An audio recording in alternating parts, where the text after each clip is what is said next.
कई महीनों के जबरदस्त तनाव के बाद दुनिया की सारी निगाहें पाकिस्तान पर टिकी थीं, जहां अमेरिका और ईरान शांति के लिए एक आखिरी कोशिश में मिले। लेकिन जो एक उम्मीद की छोटी सी किरण की तरह शुरू हुआ था, वो बहुत जल्द ही बुझ गया।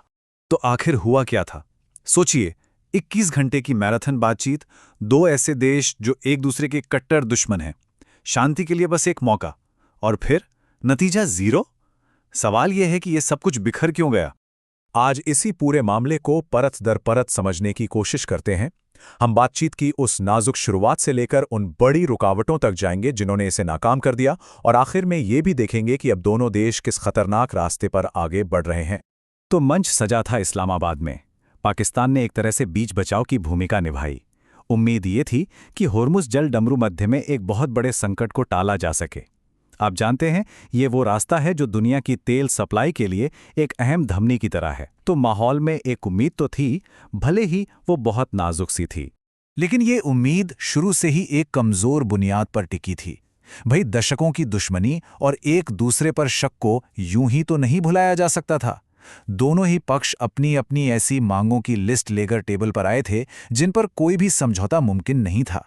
मतलब ये किसी बातचीत से ज्यादा एक टकराव का न्योता लग रहा था। माहौल कितना तनाव भरा था, इसका असली अंदाजा तो ईरानी प्रतिनिधि मंडल के आने के तरीके से ही लग गया था।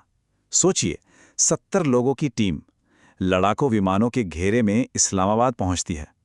ये डिप्लोमेसी नहीं, ये तो सीधी सीधी ताकत की नुमाइश थी, जो शुरू से ही गहरे अविश्वास का एक साफ संकेत दे रही थी। लेकिन बातचीत का एक भी शब्द बोले जाने से पहले ईरानियों ने एक बहुत ही पावरफुल और सांकेतिक बयान दिया, और ये सब कुछ एक नंबर के इर्द गिर्द घूमता था, 168। ये सिर्फ एक नंबर नहीं था, ये एक गहरा जख्म था। 168 ये मिनाब स्कूल पर हुई बमबारी के पीड़ितों की संख्या थी। एक ऐसा हमला जिसका आरोप ईरान हमेशा से अमेरिका पर लगाता रहा है। अपने विमान को मिनाब 168 का नाम देकर और पीड़ितों के सामान के लिए सीटें खाली छोड़कर ईरानी एक तरह से ये कह रहे थे, हम अपने कातिलों से बात करने आए हैं और हम भूले नहीं हैं। और उन्होंने आते ही अपनी मांगें बिल्कुल साफ कर दी। बातचीत शुरू होने से भी पहले दो बड़ी शर्तें थीं। पहली, लेबनान में इजराइल के फौजी ऑपरेशन पर फौरन और पूरी तरह से रोक लगे, और दूसरी, अमेरिका ने जो अरबों डॉलर के ईरानी फंड्स फ्रीज कर रखे हैं, उन्हें जारी किया जाए। ये बातचीत के लिए उनकी शुरुआती लाइन थी। वहीं दूसरी तरफ अमेरिकियों का सिर्फ एक बिल्कुल साफ लक्ष्य था, ईरान के परमाणु कार्यक्रम को पूरी तरह से खत्म करवाना। कोई समझौता नहीं, कोई बीच का रास्ता नहीं। ये एक ऐसी मांग थी जो इस बातचीत की बुनियाद में ही दरार डालने वाली थी। और यहीं पर वो गहरा अविश्वास खुलकर सामने आ गया, जिसने सब कुछ बिगाड़ दिया।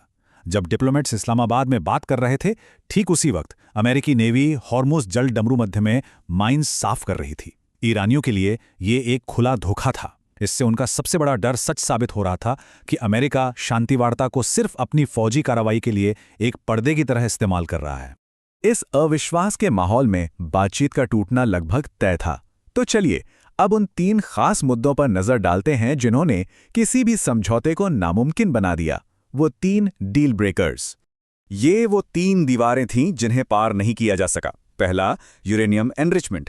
ईरान के लिए ये उसकी राष्ट्रीय संप्रभुता का सवाल था, अमेरिका के लिए ये एक परमाणु खतरा था। दूसरा, होर्मुज जल डमरू मध्य। ईरान को पूरा कंट्रोल और मुआवजा चाहिए था, जबकि अमेरिका इसे एक अस्वीकार्य खतरा मानता था। और तीसरा, इजराइल।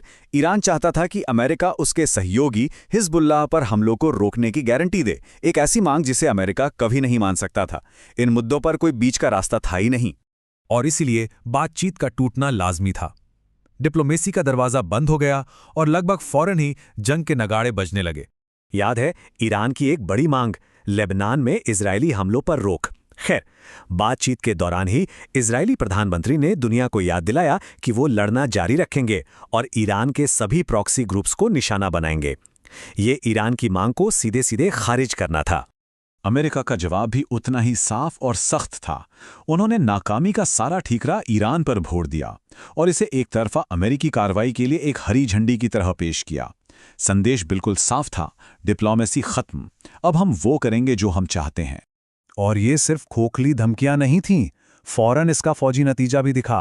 अमेरिकी नौसेना का एक विशाल जमावड़ा, 4-4 एयरक्राफ्ट कैरियर स्ट्राइक ग्रुप्स फारस की खाड़ी की ओर बढ़ रहे थे। ये ताकत का एक ऐसा जबरदस्त प्रदर्शन था जो टकराव के एक नए और कहीं ज्यादा खतरनाक दौर का संकेत दे रहा था। तो अब अमेरिका का नया प्लान क्या है? ये सीधे फौजी टकराव का नहीं, बल्कि आर्थिक रूप से गला घोटने की एक रणनीति है। एक ऐसी प्लेबुक जिसका इस्तेमाल वो पहले एक और तेल संपन्न दुश्मन देश के खिलाफ कर चुके हैं। इसे वेनेजुएला प्लान कहा जा रहा है।